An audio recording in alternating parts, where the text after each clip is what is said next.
ध्यान दीजिए यहाँ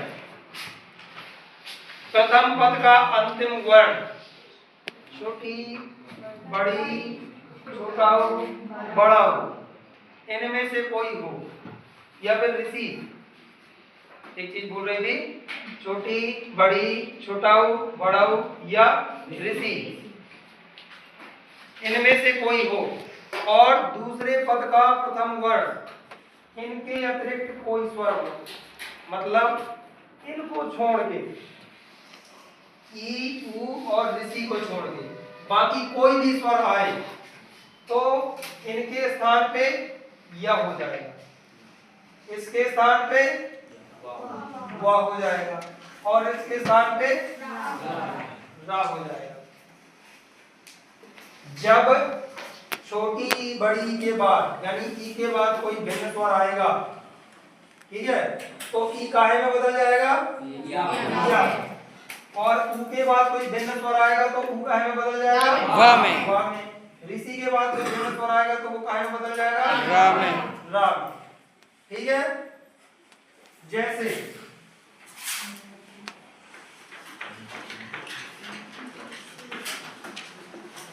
हमने यहां लिखा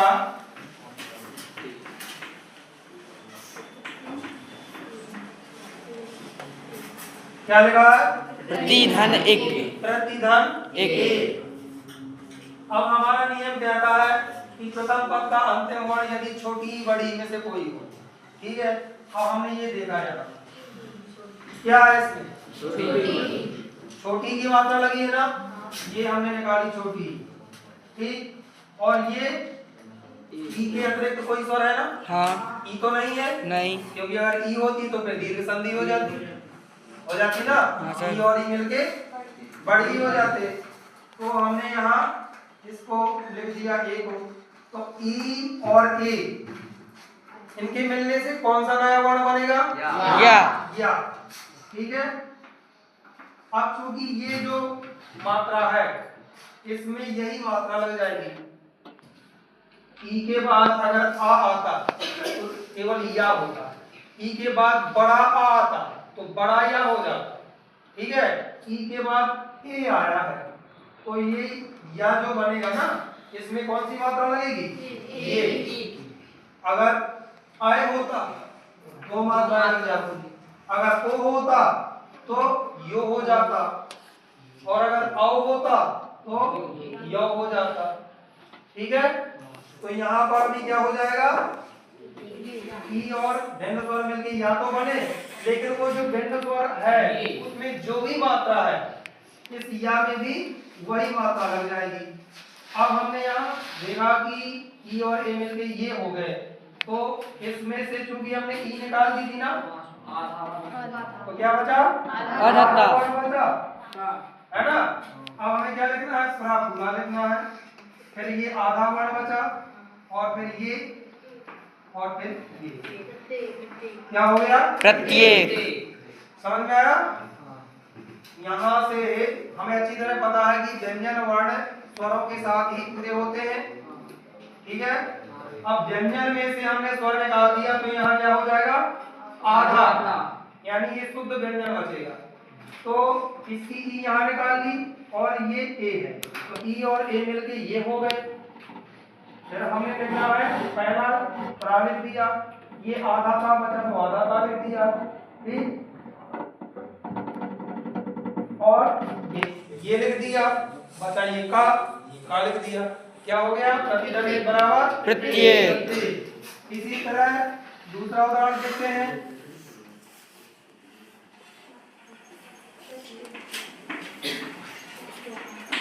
सुधन आगत, आगत।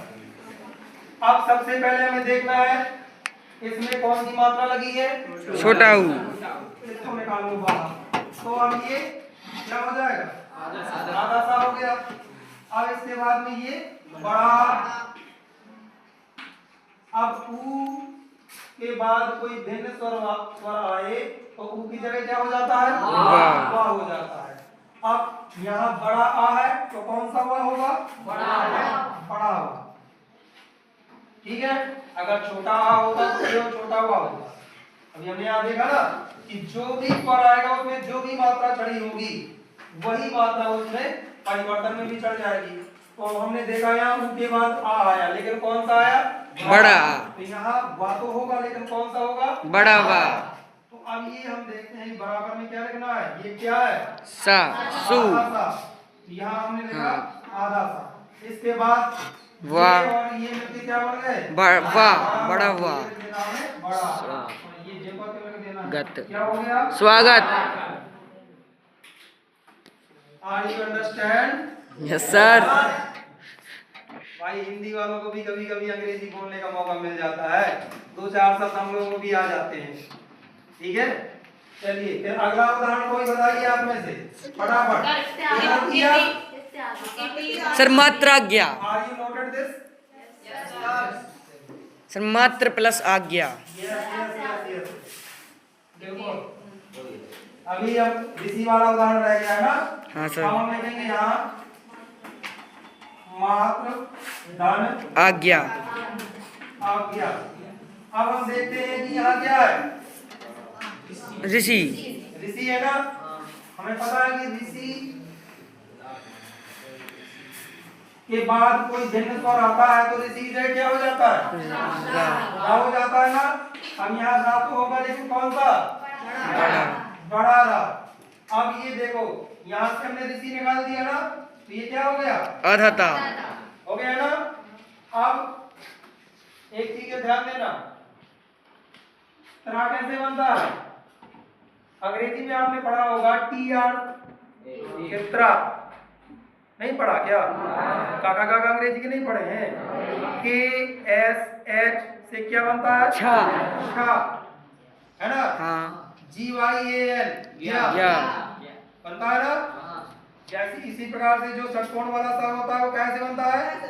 SH। इसी तरह से त्रा कैसे बनता है? TRA।